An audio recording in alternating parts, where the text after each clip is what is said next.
એક વિદ્વાન, પવિત્ર અને જ્યોતિષ શાસ્ત્રનો પ્રખર જ્ઞાની વિપ્ર હતો. જેને જેનું મુહૂર્ત જોઈ આપે તેને તેનું કાર્ય સિદ્ધ થતું. આથી ઘણાક લોકો તેને ત્યાં સુખ દુઃખનું, રોગ વધવા ઘટવાનું, વેપારમાં લાભાલાભનું વગેરે જોવરાવવા આવતા. તે જેને જ્યોતિષ જોઈ આપતો તેને તે પ્રમાણે થતું.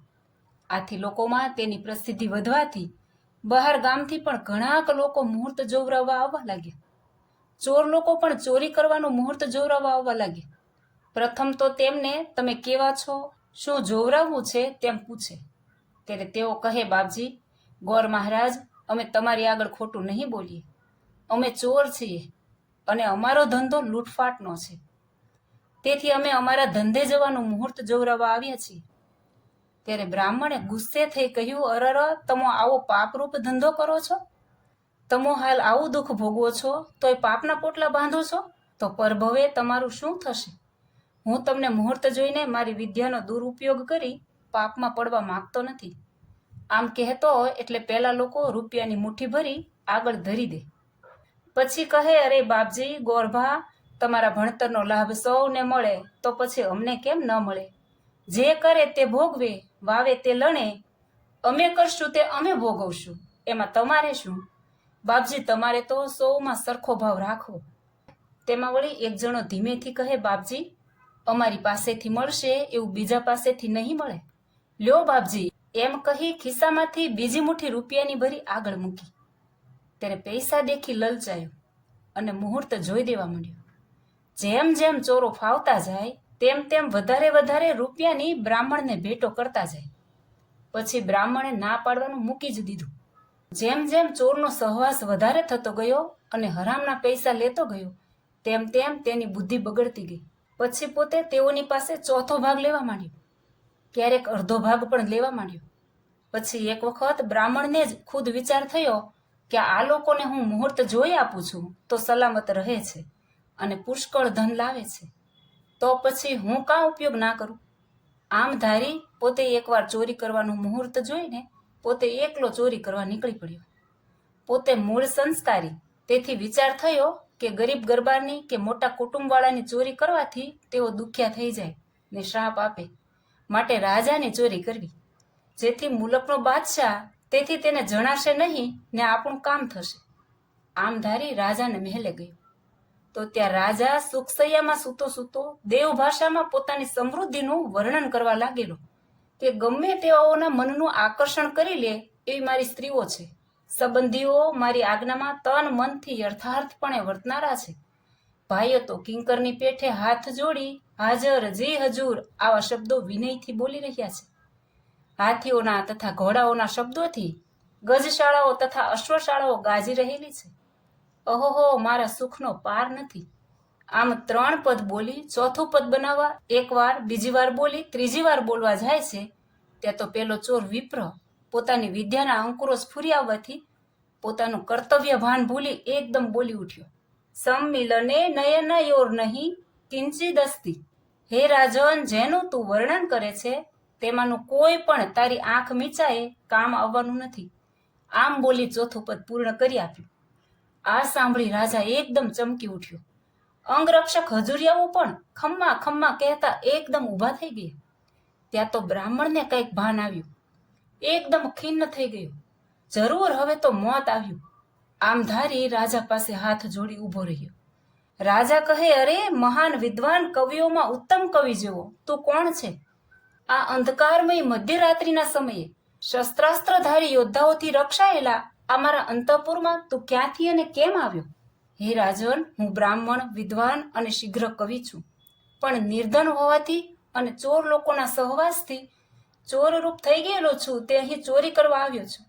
રાજા કહે, તું વેદશાસ્ત્રનો ભણેલો મહાન વિદ્વાન, શીઘ્ર કવિ, છતાં તારી કેવી સ્થિતિ જે તું આટલે બધે દૂર દુઃખનો કે મરણનો વિચાર કર્યા વગર ચોરી કરવા આવ્યો? બ્રાહ્મણ કહે, હે ભૂપાલ, મેં મારી સાચે સાચી હકીકત કીધી, હવે શિક્ષા કરવી તેમાં તમે સ્વતંત્ર છો. રાજા કહે, તું સત્ય બોલ્યો માટે તને અભયદાન આપું છું, પણ હવે તારા ઘરની સ્થિતિ કેવી છે તે બોલ. એટલે વિપ્ર બોલ્યો, હે રાજન, મારા ઘરની સમૃદ્ધિ અને સ્થિતિ હું શું કહું? મારા ઘરમાં એક ઉંદરડી રહે છે તેને અન્નનો એક પણ કણ નહીં મળવાથી માખી જેવી કૃશ થઈ ગઈ છે. ઘરની બિલાડી બાપડી ઉંદરડી જેવી કૃશ થઈ ગઈ છે. ફળિયામાં એક કૂતરી રહે છે, તે બાપડી બિલાડી જેવી કૃશ થઈ ગઈ છે. છોકરાઓ ઘેરે આવું છું ત્યારે બાપા શું ખાવાનું લાવ્યા કહી કાગડાની પેઠે કાગા રોડ કરી વીંટળાઈ વળે છે. વધારે શું કહું, મારા ઘરની ઘંટી તો ચાંદ્રાયણે વ્રત કર્યા કરે છે, એટલે કોઈક દાડો જ એને બશેર પીરસવાનું મળે છે. અને ચૂલો તો જેમ ભીમક રાજાની પુત્રી દમયંતી અનલનો એટલે કે નળ વિના બીજા માણસનો સંગ કરતી ન હતી, તેમ કોઈ વખત અનલનો એટલે કે અગ્નિનો સંગ કરતો નથી. વળી હે રાજન, વર્ષા ઋતુમાં તો મારા ઘરનું છાપરું જીર્ણ થવાને લીધે પાણી ભરાતા સરોવર જેવું શોભે છે. તેમાં લાકડાના પાટલા કાચબાની માફક તરે છે. ઘરની સાવરણી માછલા જેવી દેખાય છે. લાકડાનો તાવીથો સર્પ દેખાવાથી છોકરા અને સ્ત્રી બી મરે છે. વળી ઘરની ભીત પડવાની ધાસ્તીથી સ્ત્રી વરસાદની ધારાને ઝીલવા સુપડું હાથમાં લઈ આમ તેમ હળિયું કર્યા કરે છે. હે રાજન, મારા ઘરની આ સ્થિતિ છે. આમ જ્યાં દુઃખદ સ્થિતિનું વર્ણન સાંભળ્યું ત્યાં રાજાનું હૃદય એકદમ પીગળી ગયું અને બોલ્યો, હે વિપ્ર, આપ વિદ્વાન છો તો ક્યાંક પરદેશ જતા હો તો? ત્યારે બ્રાહ્મણ કહે, હે રાજન, દેશમાં રહો કે વિદેશ જાઓ, પણ દેવે પ્રારબ્ધમાં જે નિર્માણ કર્યું હોય છે તેટલું જ ધન મળે છે. તે સિવાય ગમે તેટલા ધોળા કરો કે સુવર્ણના મેરુ પાસે જાઓ, પણ વધારે મળતું જ નથી. ઘડાને કૂવે લઈને જાઓ કે સમુદ્રમાં લઈ જાઓ, પણ સરખું જ પાણી આવે છે. માટે બધું પ્રારબ્ધ પ્રમાણે જ થાય છે. એમાં પરદેશ જઈ શું કરવું? રાજન, સર્વત્ર ભાગ્ય જ ફળે છે, વિદ્યા કે પુરુષાર્થ ફળતા નથી. સુરો અને અસુરોએ બંનેએ મળીને સમુદ્ર મંથન કર્યું હતું, છતાં પણ દેવો પૈકી વિષ્ણુને લક્ષ્મી મળી અને શંકરને ઝેર મળ્યું. જુઓ, પથ્થર તો બધાય સરખા છે, પણ એક દેવ પ્રતિમા રૂપે થઈને પૂજાય છે, ત્યારે બીજા ખડકો રૂપે થઈને ધોબીઓથી કપડાં ધોવાય છે. માટે હે રાજન, દેવે જે ભાલમાં સુખ દુઃખ કે ધન સંબંધ લેખ લખ્યો છે તેને ઉલ્લંઘન કરવાને કોઈ સમર્થ નથી. માટે પરદેશમાં જઈને શું કરવું? રાજા કહે, હે વિપ્ર, તું મોટો જ્ઞાની છતાં આવા નીચ ધંધે કેમ ચડી ગયો છે? વિપ્ર કહે કે હું બહુ જાણું છું, પણ સંગ દોષથી એ બધું થઈ ગયું છે. જ્યારે નઠારાનો સંગ થાય ત્યારે મતીમાં પણ ફેર પડી જાય છે. રાજા બ્રાહ્મણની તથા તેના ઘરની સ્થિતિ જાણીને એકદમ દરિયાદ્ર થઈ બોલ્યો, હે વિપ્ર, માગ માગ, તારે કેટલું ધન જોઈએ છે? આ શબ્દ સાંભળતા જ હર્ષ ગેલો થઈ ગયેલો વિપ્ર બોલ્યો, બાપજી, હું ગળા સુધી દટાવું એટલું ધન આપો. રાજાએ તેટલું ધન આપવા દીવાનને કહ્યું, પણ દીવાન લક્ષણનો પૂરો અને ઉદારતાનો અધૂરો હતો. તેણે તેના માણસોને કહ્યું કે આ બ્રાહ્મણ ચોરી કરવા આવેલો, તે સખત શિક્ષાને લાયક છે, છતાં આટલું ધન લઈ જાય તે ઠીક ન કહેવાય. પણ આપણે રાજાના હુકમને માન આપવું જોઈએ. માટે તમે આ બ્રાહ્મણને ઊભો રાખી તેના ફરતે રૂપિયાની થોકડીઓ ચડાવો અને તેના ગળે અટકે કે બંધ કરી દો, તેને હાલવા ન દેવું. આમ કહ્યું ત્યારે વિપ્ર કહે, નહીં હાલું. પણ દીવાનનું કપટ અને કંજુસાઈ જાણી તેણે યુક્તિ કરી. રૂપિયાની થોકડીઓ જ્યાં ખભા જેટલી આવી કે તરત જ તેણે પડખું ફેરવી પાછું જોયું.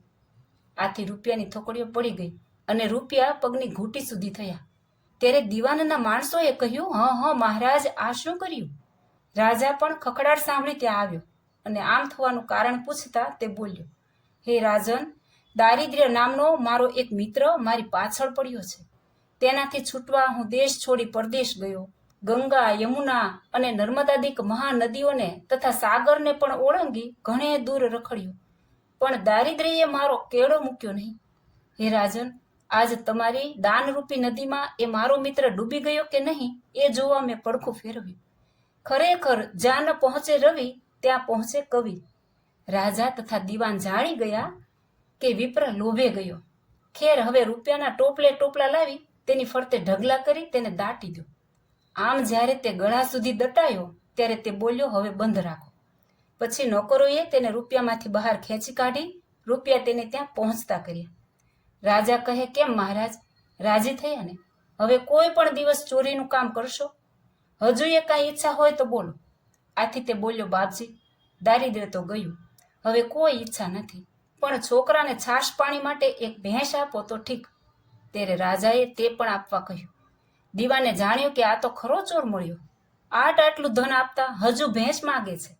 તેણે એક ઘરડી ભેંસ માંડ માંડ ચાલે એવી આપવા ચાકરોને સાન કરી. ત્યારે ચાકરોએ એક ઘરડી ભેંસને વસ્ત્ર ઓઢાડી ફૂલના હાર પહેરાવી બ્રાહ્મણને દાનમાં આપી. હવે વિપ્ર ઘણો યુક્તિબાજ હતો. તે શણગારેલી ભેંસને દોરી કચેરી પાસે થઈને નીકળ્યો. રાજાની નજર પડી તે વિપ્રે રાજાને સલામ ભરી અને કહ્યું, કૃપાનાથ, હું જાઉં છું. રાજા નજીક આવ્યો એટલે ભેંસે માથું હલાવ્યું અને પોતે પણ માથું હલાવવા લાગ્યું. આથી રાજા કહે, બોલો, આ શું કર્યું? તો કહે, રાજન, આ ભેંસને મેં પૂછ્યું કે તું કેટલા વેતરની છે તથા કેટલા વેતર કરીશ, કેટલું દૂધ આપીશ, તો તેણે મને ઠપકો દેવા માંડ્યો. હે વિપ્ર, મારો સ્વામી મહિષાસુર નામે હતો. તેને દેવીએ સતયુગમાં જ્યારથી માર્યો છે ત્યારથી હું વિધવા થઈ છું. હે વિપ્ર, મારા દેખતા 100 બ્રહ્મા થઈ ગયા. શરીર જીર્ણ અને કરચોલીવાળું થઈ ગયું. આંખે ઝાંખી થઈ. આવી વૃદ્ધ થયેલી હું, તેને તું વિયાવાનું અને દૂધ આપવાનું પૂછે છે, તેથી તને કઈ શરમ નથી આવતી? આવું સાંભળી રાજા દિવાન પર ખૂબ ગુસ્સે થઈ એક સારી ભેંસ આપવા આજ્ઞા કરી. બ્રાહ્મણ તે સારી ભેંસ લઈ કચેરી આગળ થઈ નીકળ્યો. રાજાએ પાછું ફરી પરીક્ષાની ખાતર બ્રાહ્મણને પૂછ્યું, મહારાજ, પ્રસન્ન થયા ને? હજી કાંઈ ઈચ્છા હોય તો બોલજો. મારા જેવો દેનારો અને તમારા જેવો લેનારો કોઈ નહીં મળે. ત્યારે વિપ્ર વિલે મોએ ધીમે સ્વરે બોલ્યો, ના કૃપાનાથ, કાંઈ જોઈએ નહીં. વિપ્ર ધીમે સ્વરે ધ્રુજતો ધ્રુજતો બોલ્યો, કૃપાનાથ, ઘણું આપ્યું, પણ જો એક ઘોડો આપો તો બેઠો બેઠો નિરાતે ઘેર પહોંચી જાવ. રાજાએ જાણ્યું કે આ વિપ્ર ભણ્યો છે પણ ગણ્યો નથી. વિપ્રનો ધર્મ સંતોષ રાખવો તે જ છે. એનું તો આને ભાન નથી. આટલું આપ્યું છતાં તેને સંતોષ થતો નથી. પછી દીવાનને ઘોડો આપવાનું કહ્યું. ત્યારે દીવાન પણ ગુસ્સે થઈ બોલ્યો, મહારાજ, ચાલો તમને ઘોડો અપાવું. એમ કહી ચાકરોને એક ઘરડા, નિર્બળ અને નકામા જેવા ઘોડાને શણગારીને આપવાનું ને ત્યાંથી બીજે રસ્તે કાઢવાનું કહ્યું. ત્યારે ચાકરોએ તેવો ઘોડો આપી તેને બીજે રસ્તે જવાનું કહ્યું. બ્રાહ્મણ કહે, રાજાનો દ્રષ્ટિપાત થયા સિવાય મારાથી આ ઘોડાનું દાન લેવાય નહીં, માટે કચેરી આગળ થઈ જઈશ. પછી તે હાથમાં લાકડું લઈ ઘોડાને હાંકતો હાંકતો ચાલ્યો અને કચેરી આવી એટલે એક લુગડાની જોળી કરી તેમાં થોડા ઢેખાડા ભરી ઘોડાની ડોકે બાંધી દીધા. એટલે ઘોડો વાંકો ચૂકો થતો કચેરી આગળથી નીકળ્યો. રાજાએ એ દેખી આશ્ચર્યપૂર્વક પૂછ્યું કે મહારાજ, આ શું કર્યું? તો કહે, બાપજી, આ મોટો રોજો ઘોડો રાજમાંથી મળ્યો છે. તે ઉલળી જાય છે, તેથી આગળ વજન બાંધ્યું છે. આ સાંભળી રાજા દિવાન પર એકદમ ગુસ્સે થઈ બીજો ઘોડો આપવાનું તથા બીજે રસ્તે કાઢવાનું કહી દીધું. એટલે ચાકરોએ તેને બીજો ઘોડો આપી બીજે રસ્તે રવાના કરી દીધો. વહાલા મિત્રો, જોયું, લોભ ને થોભ છે. આટલું દીધું પણ સંતોષ થયો.